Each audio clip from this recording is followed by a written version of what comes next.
Bismillahirrahmanirrahim. Assalamualaikum warahmatullahi wabarakatuh.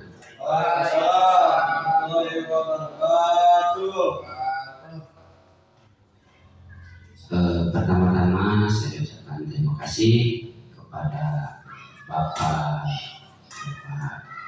PJOK dari wilayah 1 Kecamatan Raja Desa atas kehadirannya pada undangan yang saya sampaikan beberapa hari kebelakang. Pada kesempatan kali ini, Bapak Guru olahraga yang saya banggakan. Adapun saya berani mengundang Bapak-bapak semua, rekan-rekan semua ya, rekan-rekan ya, tiada lain tiada bukan, sebenarnya saya ingin sekali membagikan apa yang telah saya dapatkan dari pengembangan kompetensi saya di KKG, di PKG PJOK yang sedang saya jalani. Pertama-tama marilah kita panjatkan puji dan syukur kehadirat Allah yang mana pada hari ini kita semua bisa berkumpul dalam keadaan baik dan sehat. Tanpa mengurangi rasa hormat saya pada bapak-bapak semua, saya langsung saja, karena mungkin setelah ini kita banyak kegiatan, apalagi dalam menyambut HUT RI kita ya. Mungkin bapak-bapak ada kesibukan yang lain. Maka itu untuk mempersingkat waktu, saya mulai saja untuk pemaparan yang akan saya paparkan. Di sini saya akan melakukan berbagai praktik baik untuk model pembelajaran Sport Education Model atau bisa disingkat SEM. Mungkin bapak-bapak semua di sini, rekan-rekan semua masih masih awam mengenai model ini, model pembelajaran ini. Karena bagi saya sendiri, model pembelajaran ini masih mungkin baru saya kenal di PKG yang sedang saya jalani.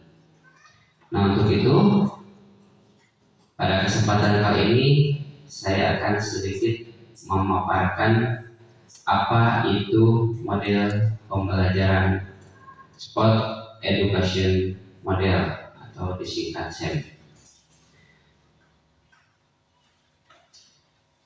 Sebelum ke materi yang akan saya berikan, saya akan memberikan tujuan dari saya membuat kegiatan ini, yaitu tentu saja untuk memahami teori dan konsep SEM dalam pembelajaran PJOK. Yang kedua yaitu untuk mengidentifikasi daya dukung manajemen kelas dan perilaku untuk mengimplementasikan SEM itu sendiri. Yang ketiga yaitu untuk berbagi praktik baik terkait model pembelajaran SEM, yaitu inti dari tujuan diadakannya kegiatan ini. Langsung saja rekan-rekan semua. Konsep Sport Education Model atau SEM di sini ada dibentuk dalam 3 konsep ya Pak. Ada definisi dan karakteristik dari SEM, terus pendekatan SEM itu sendiri, terus ke tujuan SEM itu sendiri. Dari definisi sendiri, SEM ini sebenarnya adalah model pembelajaran yang baru ya Bapak. di di pembelajaran di kita sebenarnya. Jadi sport education model ini yaitu suatu pendekatan pembelajaran PJOK yang menawarkan pengalaman belajar yang lengkap. Dalam arti lengkap di sini berarti tidak hanya untuk keterampilan saja, tidak hanya mempelajari keterampilan, tidak hanya mempelajari taktik, strategi atau aturan permainan, itu kan sudah biasa baku ya Pak. Dalam pembelajaran kita itu sudah biasa pembelajaran seperti itu. Nah, yang menjadi inti dari SEM ini yaitu memahami tanggung jawab sosial melalui berbagai peran sesuai dengan kemampuan atau minatnya. Jadi melalui sesuai dengan kemampuan atau minatnya. Jadi dihubungkan dengan berpusat kepada peserta didik. Jadi pembelajaran ini sangat berpusat atau pure, semuanya berpusat kepada peserta didik. Jadi peran di sini, jadi peserta didik itu bisa minatnya, tergantung minatnya, bisa menjadi pelatih, manajer, wasit, pemain itu sendiri, jadi penonton pun, ya, atau jadi tukang foto pun itu sudah masuk ke model pembelajaran ini. Jadi si anak itu bisa tidak kemampuannya terbatas, ya. Si anak itu kemampuannya terbatas, tapi dia tetap bisa dimasukkan ke pembelajaran ini. Misalnya dia hobinya bermain TikTok misalnya. Si anak ini ahlinya mengedit atau membuat sebuah konten. Nah, itu dia punya potensi di sana. Nah, tapi dalam hal kualitas geraknya atau keterampilan geraknya dia kurang. Nah, di pembelajaran ini dia masuk, Bapak, ya. Dia bisa masuk, yaitu sebagai di sini perannya, yaitu sebagai jurnalis. Nah, jurnalis sebuah pertandingan atau penganalis sebuah pertandingan, seperti itu. Di definisi atau menjadi karakteristik SEM itu sendiri. Mungkin Bapak-bapak semua atau rekan-rekan semua di sini dari definisi singkat ini Bapak-bapak mempunyai gambaran, ya, bahwa SEM itu tentunya suatu yang sangat berpusat kepada peserta didik. Untuk selanjutnya, saya memperhatikan pendekatan dari SEM. SEM itu pendekatannya ada 10 poin. 10 poin. Poin yang pertama yaitu pengelolaan waktu. Ada 10 poin pengelolaan waktu. Jadi pengelolaan waktu atau pengalokasian waktu. Jadi SEM ini mempunyai waktu yang panjang karena SEM ini disangkutkan tidak ke intrakurikuler pembelajaran itu sendiri. Jadi tidak harus di jam pembelajaran. Ini kegiatan ini nanti bisa dimasukkan ke kokurikuler. Jadi antara kegiatan ekstrakurikuler dan ekstrakurikuler. Nah, di antara itu kegiatan ini bisa dimasukkan ke sana. Jadi pengalokasian waktu untuk SEM ini yaitu memakai sistem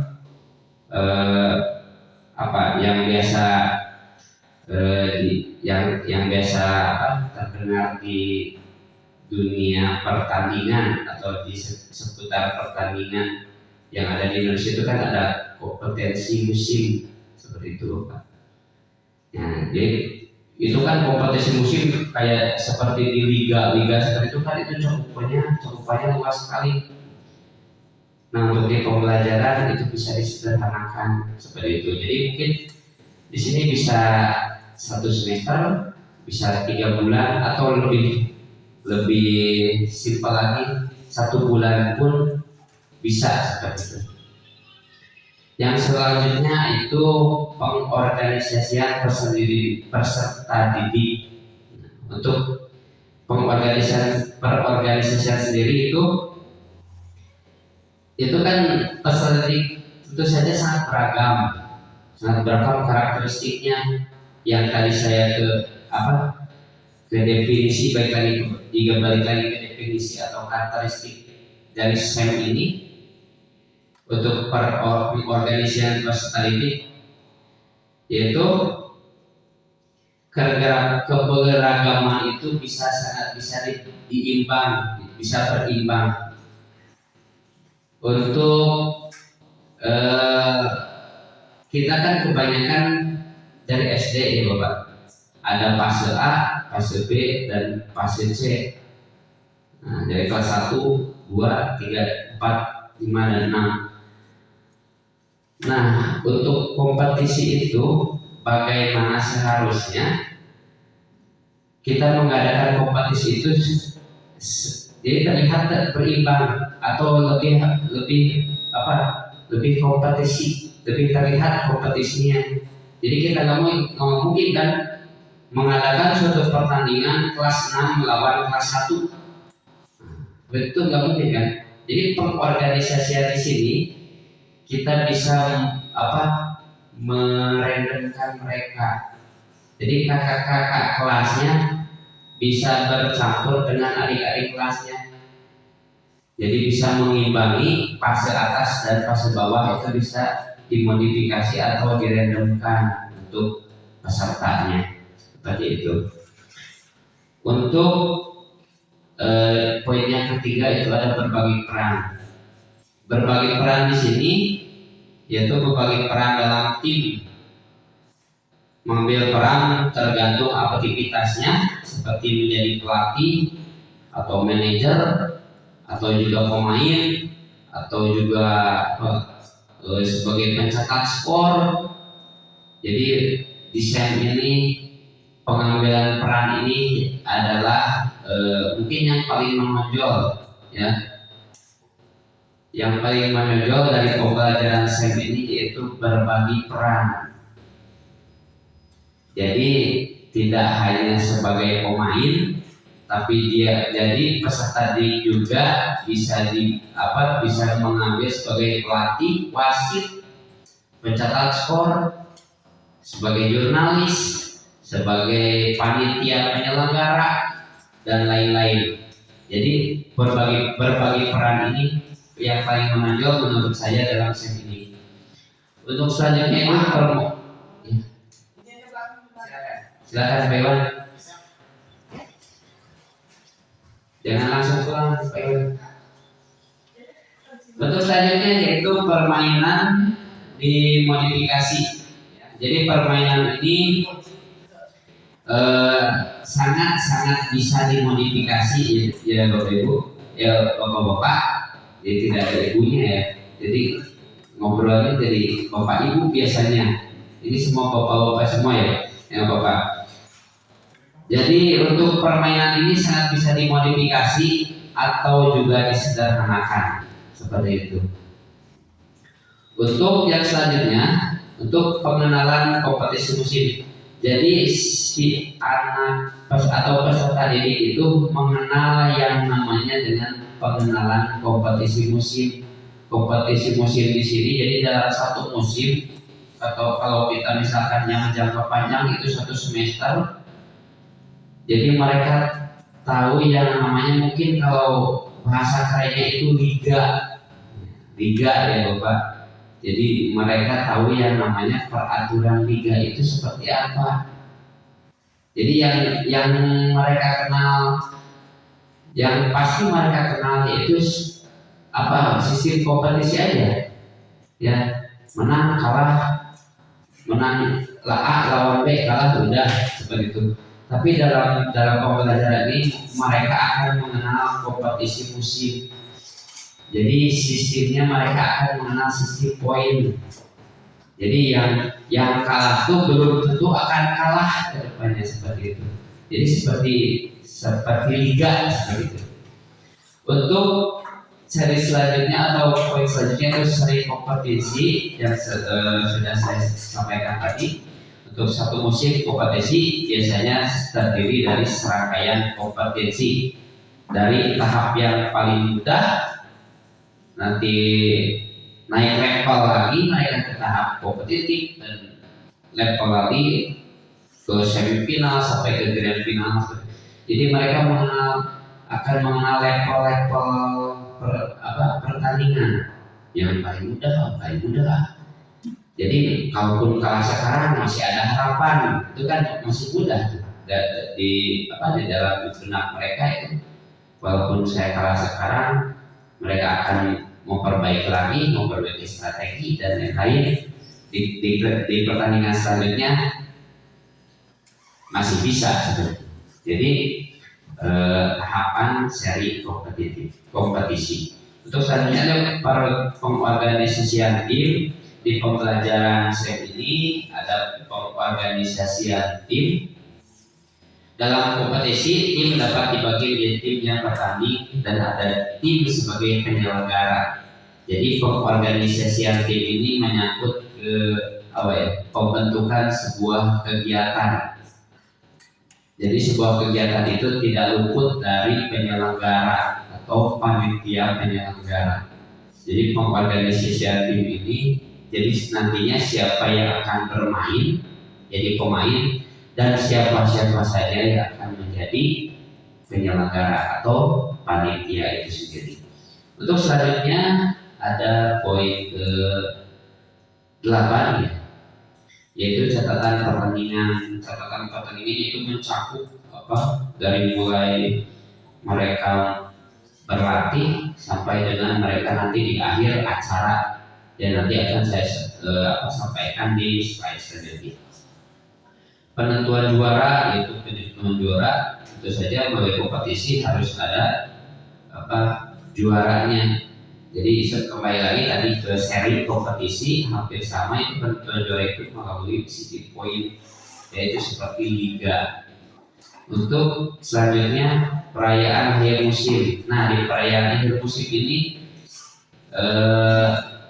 nanti saya akan paparkan lagi di slide selanjutnya. Untuk gambaran saja untuk perayaan akhir musim ini, jadi setelah mereka merancang sebuah program atau sebuah kegiatan, pasti di akhirnya nanti ada sebuah perayaan. Nah, perayaan di sini seperti apa? Nanti saya akan paparkan di slide selanjutnya.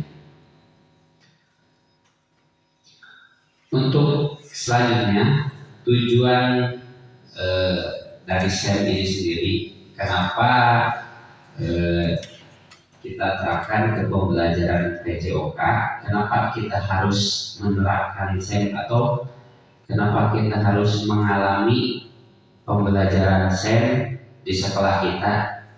Untuk tujuan umumnya rekan-rekan semua itu memberikan edukasi, tentu saja memberikan edukasi kepada peserta didik sebagai pemain dalam arti yang lengkap.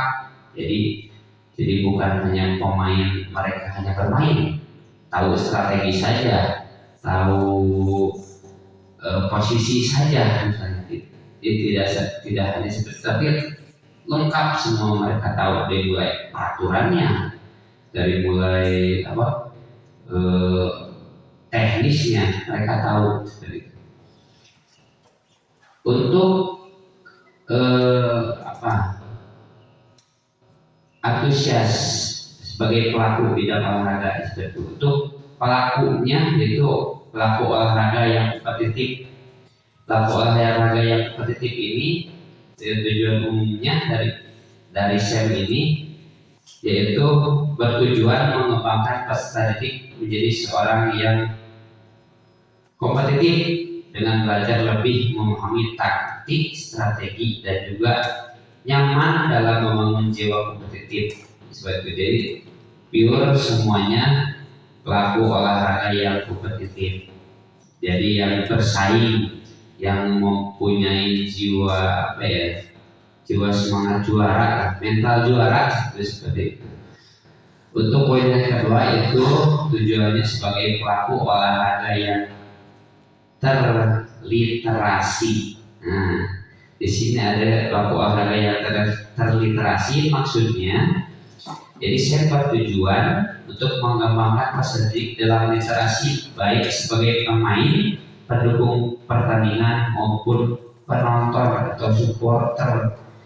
Jadi terliterasi di sini mencakup semuanya. Jadi tidak hanya sebagai pemain saja atau sebagai atlet saja. Di sini mereka juga belajar mengenai manajemen pertandingan semuanya, sampai dari awal sampai akhir, dari panitia pertandingan, dari peraturan pertandingan mereka tahu seperti itu.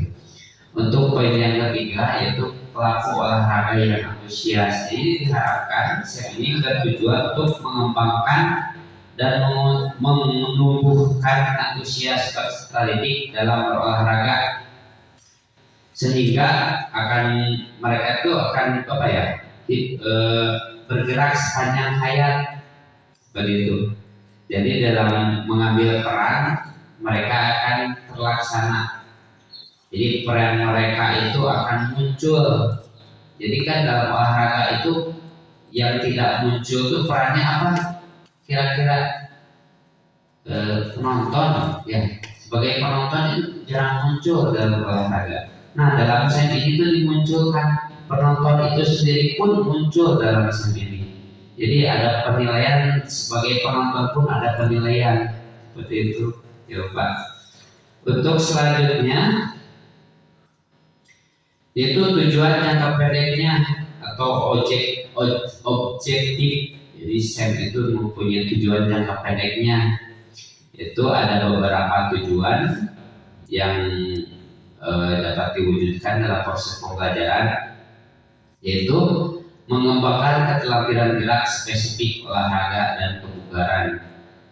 Ya tentu saja dalam PJOK keterampilan gerak itu sesuatu yang utama ya, yang harus mereka alami, keterampilan gerak itu. Untuk selanjutnya itu partisipasi sesuai dengan tingkat kemampuan. Jadi semuanya dalam satu sekolah itu berpartisipasi. Tidak ada yang tidak berpartisipasi, semuanya berpartisipasi. Mau yang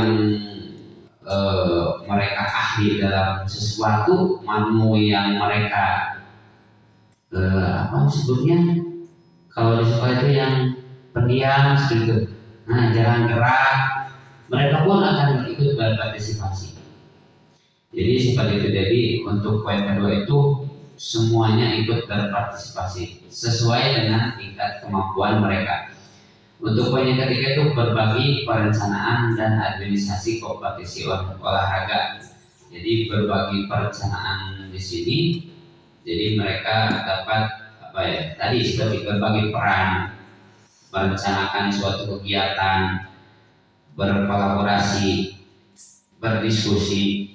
Mereka akan diharapkan akan seperti itu tujuannya. Yang selanjutnya adalah mendorong kepemimpinan yang bertanggung jawab. Jadi mereka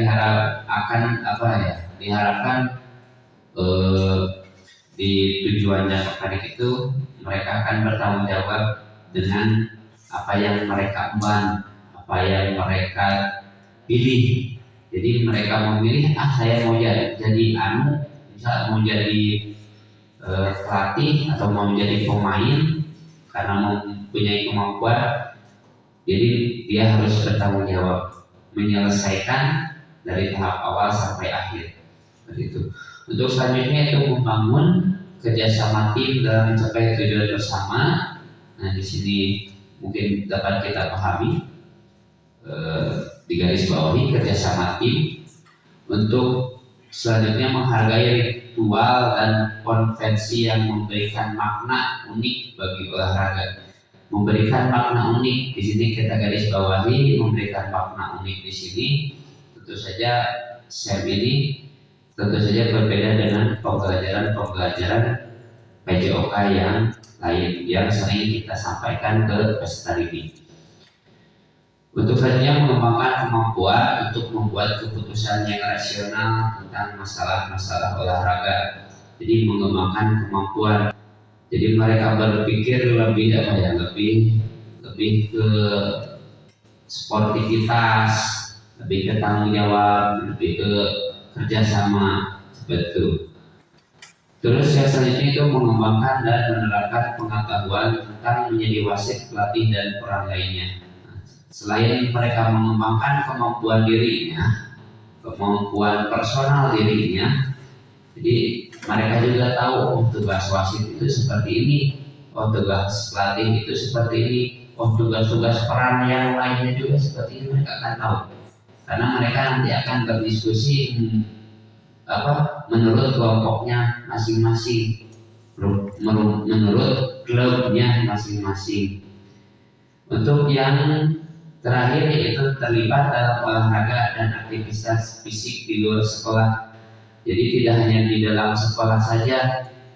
Jadi mereka juga akan diharapkan akan terlibat di luar sekolah.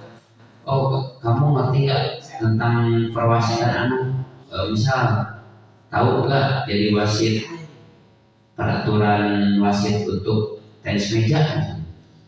Nah, mereka kan nantinya tahu lah seperti ini wasit. Jadi gimmick sebagai wasit itu seperti atau gimmick peraturannya lah. Seenggaknya mereka tahu ada jenis pelanggaran seperti ini, mereka tahu. Jadi seperti itu. Jadi di luar sekolah, misal mereka menonton suatu pertandingan, terus ada suatu pelanggaran, mereka tahu bahwa itu adalah suatu pelanggaran dan wajar untuk diganjar suatu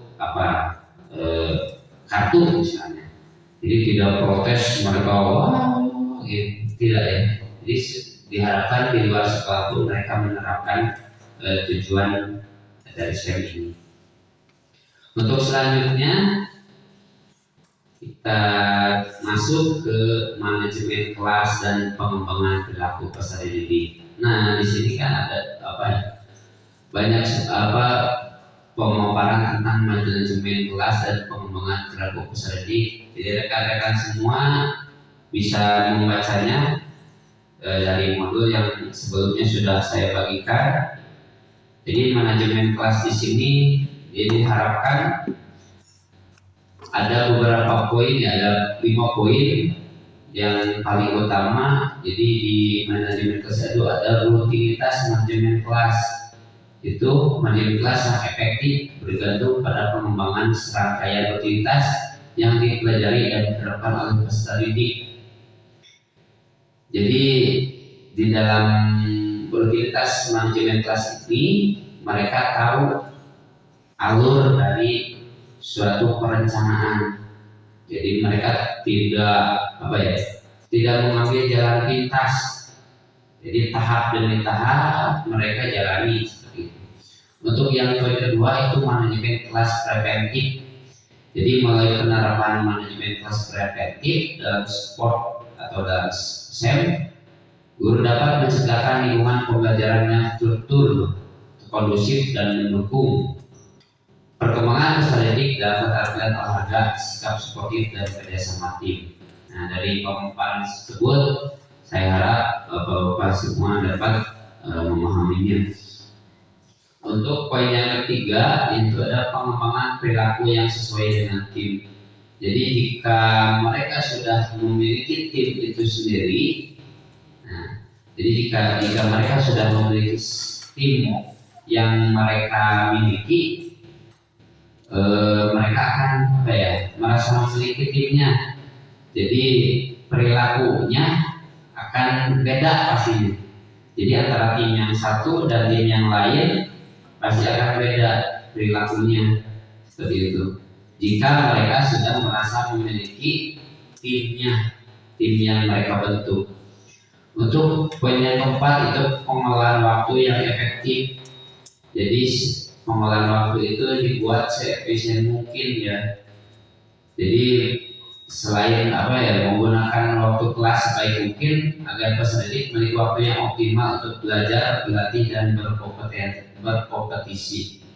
Jadi waktu yang mereka gunakan bisa dalam satu musim itu satu semester, bisa gunakan satu semester. Jadi mereka bisa menggunakan secara optimal. Jadi tidak ada waktu yang terbuang seperti itu. Untuk poin yang kelima yaitu pemberian umpan balik yang konstruktif. Jadi dari guru kita sebagai pendidik yang mengeluarkan memberikan model pembelajaran ini atau mengeluarkan sebuah program kegiatan.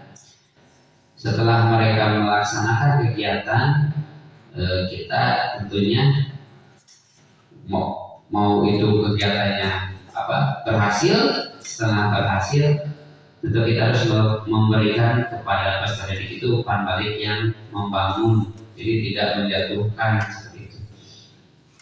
Seperti itu, Bapak-bapak. Untuk selanjutnya kita masuk ke implementasi. Jadi kita masuk ke akhir dari sebuah model pembelajaran, yaitu mengimplementasikan pembelajaran SEM dalam pembelajaran yang akan kita lakukan.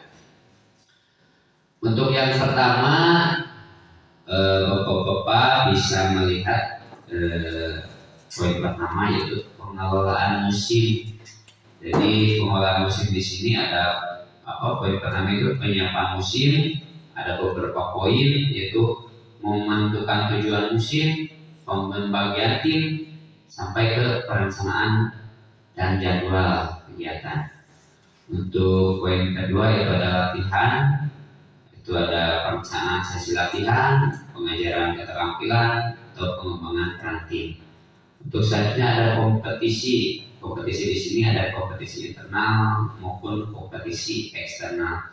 Nah, di sana di modul yang saya bagikan sudah ada definisi dari kompetisi ini. Untuk tahapan yang kedua itu ada afiliasi. Afiliasi di sini merujuk pada hubungan dan ikatan. Jadi setelah mereka terbentuk tim, diharapkan mereka mendapatkan kalau bahasa kerennya itu chemistry. Jadi sebuah tim itu tidak akan berjalan dengan maksimal jika dalam sebuah tim tersebut tidak ada hubungan yang baik, tidak ada chemistry yang baik. Jadi diharapkan dalam tahapan afiliasi ini, keterlibatan peserta didik itu merasa memiliki timnya dan seluruh anggota-anggotanya. Untuk poin yang ketiga itu adalah penyiapan pertandingan formal. Untuk langkah penyiapannya ada jadwal pertandingan dan juga perencanaan taktik dan strategi. Jadi sudah semakin mengerucut ya. Jadi dalam tahapan ini sudah semakin mengerucut ke sebuah kompetisi, ke sebuah hari akhir, sebuah musim akhir. Jadi sudah ada jadwal pertandingan, sudah dibentuk jadwalnya, sudah ada perencanaan mereka sudah merencanakan taktik dan strateginya. Jadi sudah hampir siap lah seperti itu. Untuk poin yang selanjutnya itu puncak pertandingan. Jadi kompetisi ini ditempatkan dalam konteks yang berarti. Jadi seperti turnamen antar kelas atau pertandingan antar tim. Jadi kalau dibuat sederhana, misalnya dalam satu sekolah dibuatkan sebuah program pertandingan antar kelas yang tadi sudah saya bahas, supaya lebih kompetitif itu harus digimanakan. Jadi nggak mungkin kelas atas melawan kelas bawah, jadi harus ada perendaman atau silang ya, begitu. Untuk poin yang selanjutnya itu pencatat pertandingan. Pencatat pertandingan ini memiliki fungsi yang sangat penting. dalam mendukung pembelajaran dan perkembangan peserta didik. Jadi sebagai pemantau kemajuan mereka. Jadi mulai dari awal sampai dengan akhir mereka akan menulisnya, ya. Jadi sebenarnya sebagai kalau dengan kata lain, mereka itu tangan kanan kita, tangan kanan guru. Jadi yang akan memantau pergerakan mereka sampai di mana progres mereka itu ini, mencatat pertandingan. Untuk selanjutnya festival akhir kompetisi. Nah, di sini ada festival akhir kompetisi. Di sana saya paparkan ada 8 unsur yang sangat yang sangat krusial atau penting dalam festival SEM ini. Jadi di akhir kegiatan itu ada semacam perayaan. Jadi setelah kita mendapatkan suatu juaranya, setelah final kita akan melakukan tahap akhir yaitu festival. Di sini yang melaksanakannya juru peserta atau bukan peserta, panitia suatu pertandingan. Yang pertama itu ada tema atau konsep. Penentuan tema tentu saja, tema dan konsep itu harus tepat, ya. Misalnya kita adakan di akhir itu pas Agustusan seperti ini. Nah, pas Agustusan temanya tentu saja hari kemerdekaan, konsepnya tentu saja misalnya kita buat pertandingan apa seperti itu. Misal yang biasa kan ada bola, sepak bola dan sebagainya. Untuk poin yang kedua itu ada acara pembukaan. Acara pembukaan di sini tentu saja nanti melibatkan mungkin kepala sekolah, komite sekolah, atau mungkin juga orang tua siswa atau undangan orang-orang penting lainnya. Untuk poin ketiga itu dekorasi dan hiasan. Nah, ini perannya nanti ke panitia pertandingan tuh mereka membuat dekorasi dan hiasan ruangan atau mungkin tempat acara itu semenarik mungkin. Untuk yang penting keempat itu hiburan dan penampilan. Jadi hiburan dan penampilan itu mereka bisa bekerja sama nantinya dengan kelas-kelas lain. Misalnya ada yang atau dengan ekstrakurikuler, misalnya ekstrakurikuler kesenian, seni tari atau seni musik atau apa yang kemampuan di sekolah itu yang bisa ditampilkan di acara tersebut, mereka bisa bekerja sama seperti itu. Untuk selanjutnya permainan aktivitas interaktif. Permainan dan aktivitas interaktif ini misalnya dalam acara tersebut mereka mengadakan suatu permainan yang yang dapat mengundang perhatian, dari penonton yang datang seperti itu. Untuk selanjutnya makanan dan minuman, tentu saja itu mungkin bisa di poin ke-6 ya. Makanan dan minuman itu konsumsi seperti ya. Untuk selanjutnya berikut penghargaan hadiah bisa berupa piagam ataupun penghargaan yang lain, medali seperti itu. Untuk yang terakhir itu dokumentasi dan pencatatan. Nah, ini penting ya. Dokumentasi dan pencatatan ini sangat penting karena nantinya sebagai bukti dari sebuah keberhasilan suatu program.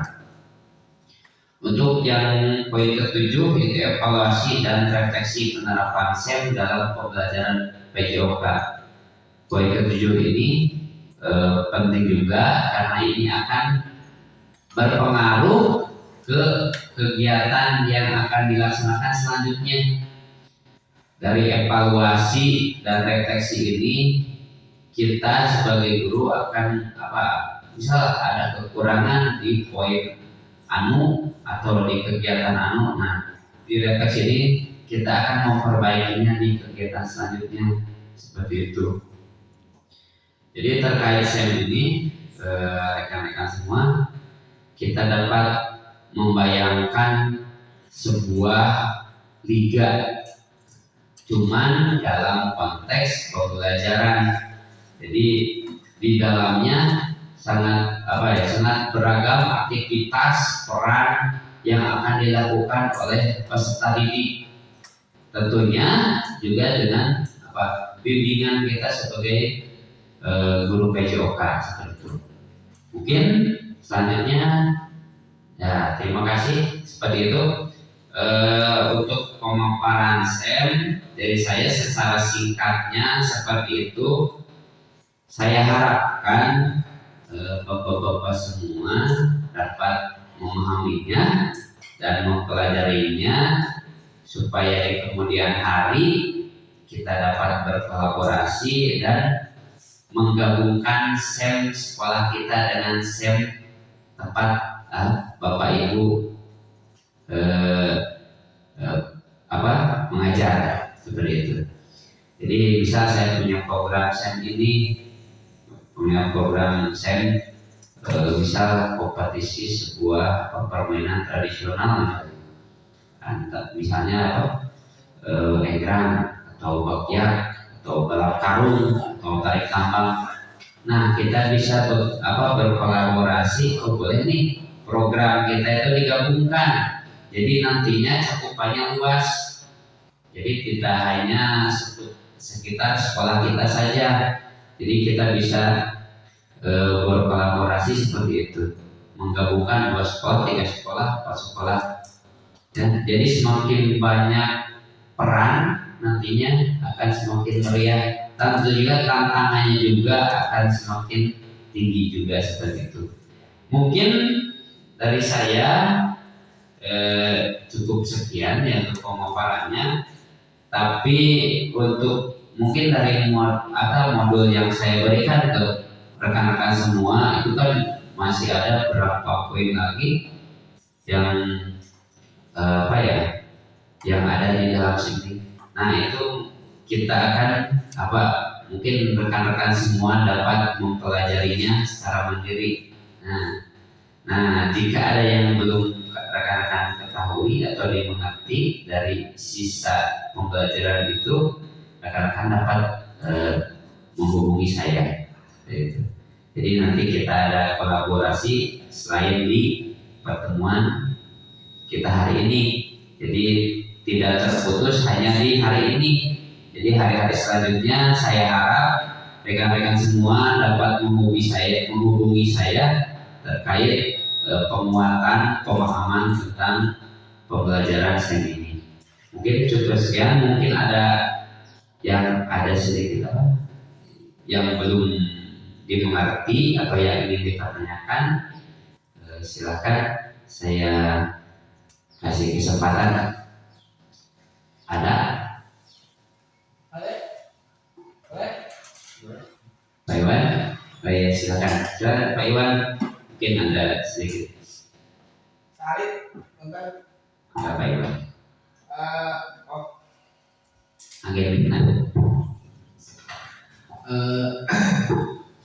Terima kasih Pak Numan atas kesempatannya.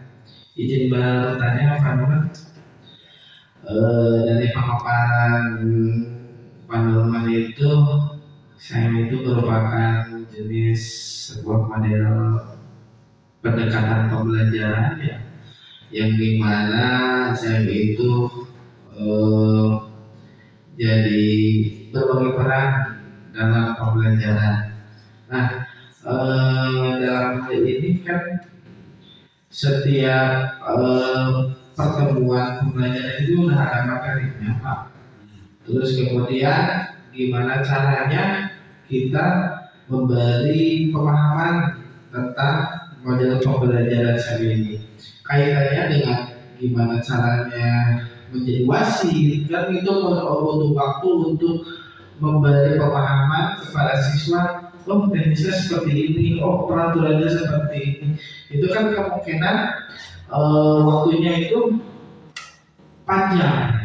Nah, terus jadi scoring board, terus ada hakim garis, ada panitia, itu kan waktunya tidak mungkin singkat ya Kak.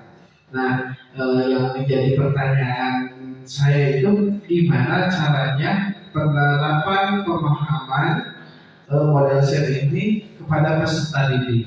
Itu yang pertama. Nah, terus yang kedua, apakah model pembelajaran SEM ini bisa diimplementasikan kepada peserta didik kelas bawah? Soalnya menurut saya untuk pembelajaran SEM ini di kelas 1, kelas 2, dan kelas 3 itu saya bisa artikan mereka belum siap Pak. Sudah mungkin Sudah. Yang kedua, pertanyaan kedua itu, apakah di kelas bawah model pembelajaran SEM ini bisa diterapkan? Nah, itu Pak. Terima kasih untuk kedua pertanyaan saya. Terima kasih teman-teman atas waktunya. Ya baik. Terima kasih juga atas pertanyaannya. Saya akan sedikit berbagi cerita untuk pemahaman SEM ini ke peserta didik. Kita kan ada mungkin dalam satu musim pertandingan itu kan, jika kita memang menggunakan waktu yang panjang, kita akan banyak waktu. Tapi bagaimana jika cuma hanya 1 bulan misalnya, tidaknya apa mungkin? Nah, jadi dalam artian di sini kita bisa memasukkan pemahaman SEM ini di pembelajaran kita yang lain. Misalnya kita sedang belajar tentang bola voli. Nah, kita masukkan di sana peraturan bola volinya. Kita masukkan di sana tentang perwasitannya, seperti itu. Nah, mereka juga harus ditekankan ke mereka. Cobalah lihat Bapak sebagai guru atau sebagai pelatih kalian, gimana cara ngomongnya, gimana cara memberi instruksinya. Jadi tidak hanya fokus ke mereka harus melakukan suatu gerakan, misal passing bawah saja, tidak seperti. Tapi kita masukkan di sana juga peraturan dari voli itu seperti apa, peraturan dari pertandingan itu pelanggarannya apa saja, teknisnya di mana, bahkan ke perwasitannya. Nah, kita masukkan di sana. Jadi ini nanti otomatis akan masuk ke SEM itu sendiri untuk penambahan pemahaman SEM. Jadi tidak tanpa mereka sadari mereka sedang belajar SEM, begitu. Jadi kita sudah menerapkan SEM, tapi mereka tidak sadari kalau kita tuh sedang menerapkan SEM ke mereka. Jadi kita masukkan ke pembelajaran lain untuk aturan jika memang dalam konteks waktu yang singkat. Tapi dalam waktu yang panjang, dalam satu musim, misalnya dalam satu semester, di sana kan ada pelatihan, ada kolaborasi kita dengan guru lain. Nah, kita bisa sampaikan ke guru yang lain untuk ke peran-peran yang lain. Misalnya perannya sebagai saya mau menjadi jurnalis seperti itu. Nah, nanti kita sampaikan, kita kerjasama dengan guru kelasnya atau wali kelasnya. Coba dalam pembelajaran bagaimana menerapkan cara pengambilan gambar yang baik atau cara mewawancarai seseorang dengan benar. seperti itu.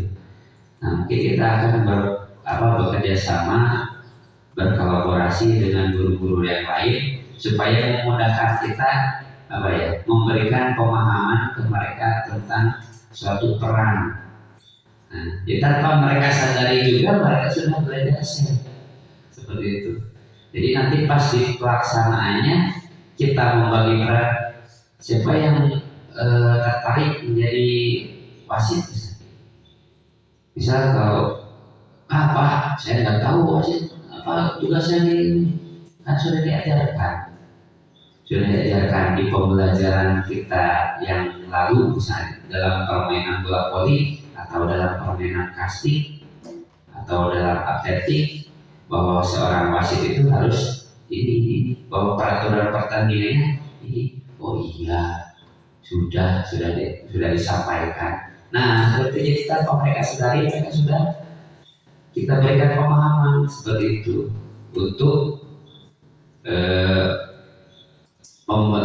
mengimplementasikan atau memberikan pemahaman tentang SEM ini ke mereka. Jadi kalau mereka sadari, kita sudah memberikan pemahaman mereka seperti itu. Mungkin seperti itu Pak Iwan untuk pertanyaan pertama. Terus untuk yang pertanyaan kedua itu tentang mungkin ini ke usia ya mungkin usia. Memang untuk SEM ini karena bentuknya sangat kompleks, ya, karena bentuk pembelajaran sangat kompleks dan dibutuhkan suatu kerjasama yang baik. Untuk tingkat bawah atau fase bawah, misalnya kelas 1 dan 2, kita bisa membuat sesederhana mungkin. Kita tidak harus bahwa SEM ini panjang ceritanya, panjang prosesnya. Kita buat sesederhananya aja. Jadi kita misal contohnya dalam belajar SEM itu kita buat mereka merasa, lihat aja, misal dalam memerintah, dalam suatu mereka suka memerintah, menyebutkan bola, dia pengiklankan. Dia sudah belajar sebagai pemimpin. Baris. Jadi kita bisa buat sesederhana mungkin dalam arti tidak memberatkan bahwa SEM itu harus sesempurna seperti di SMA atau di SMP. Nggak harus begitu. Sebenarnya untuk di tingkat bawah pun saya rasa mereka mampu, cuma tidak terlihat. Kita sudah menerapkan unsur-unsur SEM ke mereka tanpa mereka sadari, seperti itu. Dalam pertandingan atau misal dalam konteks luas, dalam pertandingan kan harus seluruhnya berpartisipasi tanpa terkecuali. Kan penonton itu sendiri atau supporter itu sendiri masih masuk ke dalam pembelajaran model SEM ini. Jadi kelas bawah pun masih bisa dilibatkan. Begitu. Mereka bisa menjadi penonton, supporter, sebagai penabuh suara-suara dalam pertandingan. Mau bawa gaul nih, mau yel-yel nih, nah itu udah masuk sana ranahnya. Jadi apalagi itu SEM ini kenapa nggak bisa diterapkan ke kelas bawah, sementara dalam SEM pun penonton itu masuk ke unsur SEM. Jadi kalau memang mereka belum mampu menjadi wasit, belum mampu menjadi pemain, belum mampu menjadi pelatih, mereka bisa menjadi penonton atau peran sesuai dengan kemampuannya. Jadi tidak memaksakan mereka, jadi tidak membuat mereka nantinya kapok atau menjadi bingung untuk pembelajaran SEM ini. Mungkin seperti itu Pak Iwan. Saya harap jawaban dari saya membuat Pak Iwan tidak puas. Jadi di kemudian hari kita dapat menggali lagi tentang SEM ini, menggali lagi mungkin dari sumber yang lain, dari sumber yang lebih berkompetensi seperti itu Pak Iwan. Mungkin sekian. Mungkin ada hal lain. Terima kasih Pak Norman. Mungkin dari jawaban Pak Norman saya sudah bisa memahami bagaimana cara menerapkan pembelajaran model SEM dalam pembelajaran sehari-hari, kemudian bagaimana cara mengimplementasikan pembelajaran SEM di kelas fase A dan B, atau bisa diartikan kelas 1, 2, 3. Terima kasih teman-teman, sudah cukup paham. Semoga ilmu yang didapat untuk hari ini mudah-mudahan bisa kita pahami, kemudian kita bisa implementasikan dalam proses pembelajaran kita sehari-hari. Terima kasih teman-teman. Assalamualaikum warahmatullahi wabarakatuh. Waalaikumsalam warahmatullahi wabarakatuh. Terima kasih banyak pada rekan Iwan atas pertanyaannya. Semoga dari pemaparan saya kali ini dapat diterapkan dan diimplementasikan di sekolah-sekolah Bapak semua seperti itu. Mungkin untuk selanjutnya saya sebagai pemateri di sini cukupkan sekian. Untuk kekurangannya dimohon maaf yang sebesar-besarnya. Akhir kata, wassalamualaikum warahmatullahi wabarakatuh.